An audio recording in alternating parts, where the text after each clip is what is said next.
নমস্কাৰ এনভিলেভ চাই থকাৰ বাবে ধন্যবাদ ষ্টুডিঅ'ত মই নিজৰা দিবলৈ আছে মুহূৰ্তৰ এক গুৰুত্বপূৰ্ণ খবৰ মুখ্যমন্ত্ৰী হিমন্ত বিশ্ব শৰ্মাক অপেন চ্যালেঞ্জ বিধায়ক অখিল গগৈ হিমন্ত বিশ্ব শৰ্মাৰ যদি দম আছে তেতিয়াহলে উজনি অসমলৈ আহক হিমন্ত বিশ্ব শৰ্মাৰ যদি দম আছে শিৱসাগৰ বা মৰিয়নিৰ পৰা মোৰ লগত প্ৰতিদ্বন্দ্বিতা কৰক মই থিয়ই হৰুৱাই দিম হিমন্ত বিশ্ব শৰ্মাক আৰু যদি হৰুৱাব নোৱাৰো তেতিয়াহলে মোৰ নাম অখিল গগৈ নহয় এনেদৰে এতিয়া বিস্ফোৰক মন্তব্য কৰিছে বিধায়ক অখিল গগৈয়ে এই মুহূৰ্তত সবিশেষ জনোৱাৰ চেষ্টা কৰিছো জনমলে যত্ন কৰি আছে এই মুহূৰ্তৰ এক গুৰুত্বপূৰ্ণ খবৰ হিমন্ত বিশ্ব শৰ্মাক অপেন চ্যালেঞ্জ বিধায়ক অখিল গগৈ হিমন্ত বিশ্ব শৰ্মাক হৰুৱাব নোৱাৰিলে মোৰ নাম অখিল গগৈ নহয় যদি সাহস আছে উজনি অসমলৈ আহক শিৱসাগৰ বা মৰিয়নি নিৰ্বাচন খেলি দেখাওক হিমন্ত বিশ্ব শৰ্মাই উজনি অসমৰ শিৱসাগৰত মোৰ লগত প্ৰতিদ্বন্দ্বিতা কৰক নগাঁও ধিং সমষ্টি এইবাৰ কংগ্ৰেছক এৰি নিদিয়ে ৰাইজৰ দলে এইবাৰ ধিংবাসীয়ে ৰাইজৰ দলক জিকাবলৈ ৰৈ আছে এনেদৰে এতিয়া বিস্ফোৰক মন্তব্য কৰিছে বিধায়ক অখিল গগৈ মুহূৰ্তত এনভিলাইভ চাই থকা প্ৰতিগৰাকী দৰ্শকক জনাইছে এক অত্যন্ত ডাঙৰ খবৰ হিমন্ত বিশ্ব শৰ্মাক অপেন চ্যালেঞ্জ কৰিছে বিধায়ক অখিল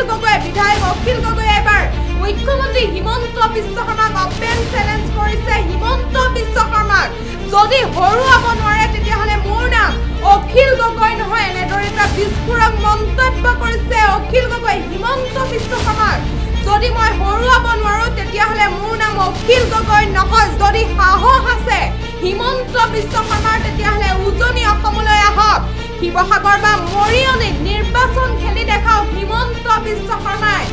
যদি হিমন্ত বিশ্ব শৰ্মাৰ সাহস আছে তেতিয়াহলে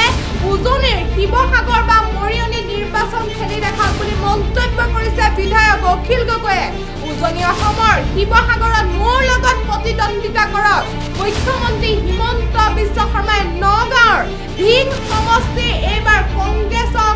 এৰি নিদিয়ে ৰাইজৰ দলে এনেদৰে এতিয়া বিস্ফোৰক মন্তব্য কৰিছে এইবাৰ ধিংবাসীয়ে ৰাইজৰ দলক জিকাবলৈ ৰৈ আছে এনেদৰে এতিয়া মন্তব্য কৰিছে বিধায়ক অখিল গগৈয়ে শিৱসাগৰ সমষ্টিৰ পৰা এতিয়া হিমন্ত বিশ্ব শৰ্মাক প্ৰতিদ্বন্দ্বিতা কৰিবৰ বাবে আহ্বান জনাইছে বিধায়ক অখিল গগৈ হিমন্ত বিশ্ব শৰ্মাই যে নিজকে জনপ্ৰিয় মানুহ বুলি কয় কোনেও হৰুৱাব নোৱাৰে বুলি কয় যদি তেওঁ ইমানেই দম আছে উজনি অসমলৈ আহক আৰু উজনি অসমত মোৰ লগত প্ৰতিদ্বন্দ্বিতা কৰক এনেদৰে এতিয়া বিস্ফোৰক মন্তব্য কৰিছে বিধায়ক অখিল গগৈ হিমন্ত বিশ্ব শৰ্মা উজনি অসমলৈ আহক মই থিয়ই হৰুৱাব নোৱাৰো যদি তেতিয়াহলে মোৰ নাম অখিল গগৈ নহয় এনেদৰে এতিয়া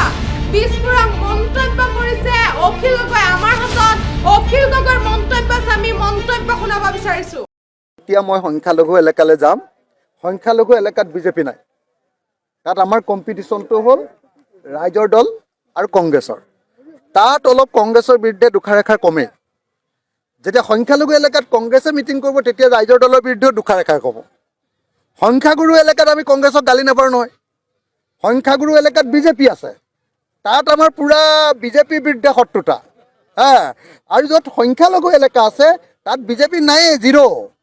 য'ত বিজেপি নাই তাত আমাৰ ককাই ভাইৰ মাজত এটা কম্পিটিশ্যন আছে কংগ্ৰেছ আৰু আমাৰ মাজত কম্পিটিশ্যন আছে গতিকে কংগ্ৰেছেও এবাৰ মোক খুট মাৰি দিয়ে ময়ো এবাৰ খুট মাৰি দিওঁ এইটো আমাৰ থাকিব সেইটো আপোনালোকে ইমান বেয়া পাব নালাগে নহয় কংগ্ৰেছৰ বিৰুদ্ধে ৰাইজৰ দলে প্ৰচাৰটো নকৰে বৰং কংগ্ৰেছৰ হৈ ৰাইজৰ দলে প্ৰচাৰ কৰিব আৰু আপোনালোকে মনত ৰাখক যে এইবাৰ কংগ্ৰেছ দলৰ আটাইতকৈ ডাঙৰ ষ্টাৰ কেম্পেইনাৰ মই অখিল গগৈয়ে হ'ম আজি সংখ্যালঘু এলেকাত যদি ক'ৰবাত এজন সংখ্যালঘু মানুহে কংগ্ৰেছক বেয়াও পাইছে সেই সংখ্যালঘু মানুহক বুজাই বঢ়ায় আৰু উজনি অসমৰ সংখ্যাগুৰু এলেকাত য'ত কংগ্ৰেছৰ স্থিতি দুৰ্বল হৈ আছে সেই সংখ্যাগুৰু এলেকাবিলাকত আমাৰ খিলঞ্জীয়া ভূমিপুত্ৰ জনজাতি এলেকাবিলাকত কংগ্ৰেছৰ হৈ ষ্টাৰ কেম্পেইনাৰটো ময়ে হ'ম কংগ্ৰেছৰ মেইন এম্বেচাডৰ কি বুলি ক'ব আপোনাক ব্ৰেণ্ড এম্বেচাডৰ কংগ্ৰেছৰ 2026 চনৰ নিৰ্বাচনৰ ব্ৰেণ্ড এম্বেচাডৰ অখিল গগৈ হ'ব আপোনালোকে কংগ্ৰেছৰ বিৰুদ্ধে মোক ওচৰত কথা কৈ লাভ নাই কংগ্ৰেছ আৰু ৰাইজৰ দল একেলগে খেলিম কংগ্ৰেছৰ এইবাৰ মই ব্ৰেণ্ড এম্বেচাডৰ আৰু এইবাৰ মই কিন্তু কংগ্ৰেছ নহয় ব্ৰেণ্ড এম্বেচাডৰহে মোক ভাড়া কৰি নিব লাগিব